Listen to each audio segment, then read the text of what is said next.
কিছু একটা হইলেই সবার আগে আল্লাহরে শেয়ার করার আগে ফেসবুকে শেয়ার মেরে দেয়, আছে না নাই? আপনাদের ফেসবুক অ্যাকাউন্ট আছে নাকি? কার কার আছে দেখি। মাঝে মাঝে আল্লাহ আমাদেরকে দুঃখ কষ্ট দিয়ে পরীক্ষা করতে চান, এগুলো আমাদের জন্য খারাপ নয়। এই দুঃখ কষ্ট বিপদ আমাদের কোমরকে সোজা করে, আমাদের পায়ের মাটিকে শক্ত করে, চিল্লায় বলেন ঠিক কিনা? প্রতিকূল পরিবেশে কিভাবে বাঁচতে হয় এই দুঃখ কষ্ট আমাদেরকে শিখায়। এজন্য মুমিন বান্দার বৈশিষ্ট্য হচ্ছে দুঃখ কষ্ট বেদনা জ্বালা এগুলোতে সে আপসেট হয় না, সে হাল ছেড়ে দেয় না, সে ভরসা রাখে একজনের উপর, চিল্লায় বলতে হবে তিনি কে?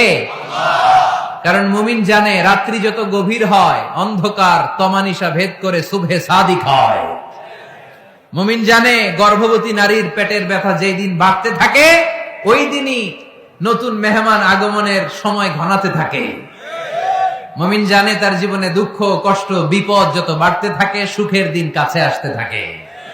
এজন্য মুমিনের হারাবার কিছু নেই। ইন্না মাআল উসরি ইউসরা, ইন্না মাআল উসরি ইউসরা। নবী হে, কষ্টের পরেই আছে আনন্দ, দুঃখের পরেই আছে সুখ। আপনি সমস্যায় পড়েছেন, ওই সমস্যার সমাধানও আছে না নাই? এই পৃথিবীতে এমন কোন সমস্যা আছে যেটা সমাধান নেই? কথা বলেন। সমস্যা তৈরি করেছে কে? আবার সমাধানও দিয়েছে কে? আল্লাহ doesn't create a lock without its key. আল্লাহ কখনো চাবি না বানাইয়া ওইটার তালা বানায় নাই। কথা কন। তালাও যেহেতু আছে ওই তালার চাবিও বানিয়েছে কে? মা আনজালাল্লাহু দাআন ইল্লা আনজালাল্লাহু লাহু শিফা।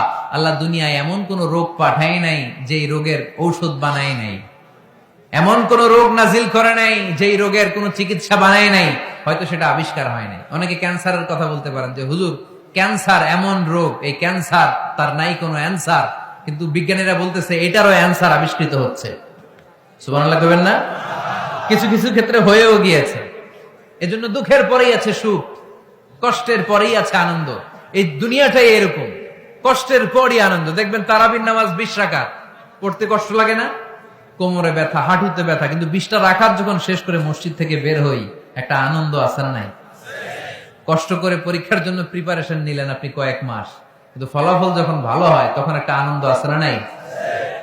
সারাদিন রোজা রাখলেন রমজানে, কি কষ্ট, তৃষ্ণায় গলা ফেটে যায়, কিন্তু ইফতারির সময় যখন রুহাবজা শরবতটা খাই কেমন লাগে? একটা আনন্দ আছে না নাই? এজন্য আল্লাহ বললেন فَإِنَّ مَعَ الْعُسْرِ يُسْرًا إِنَّ مَعَ الْعُسْرِ يُسْرًا। ও নবী, কষ্টের দিন মক্কায় অল্প কিছু দিন, মদিনাতে আনন্দের দিন অপেক্ষা করছে। আমাদের জীবনে যদি দুঃখ কষ্ট আসে আমরা ধৈর্য ধরবো, তাওয়াক্কুল করবো একজনের উপর, তিনি কে? কারণ আমরা বিশ্বাস করি কষ্টের দিন এটা চিরকালের জন্য নয়, সামনে আনন্দের দিন আমাদের জন্য সেট করে রেখেছে কে?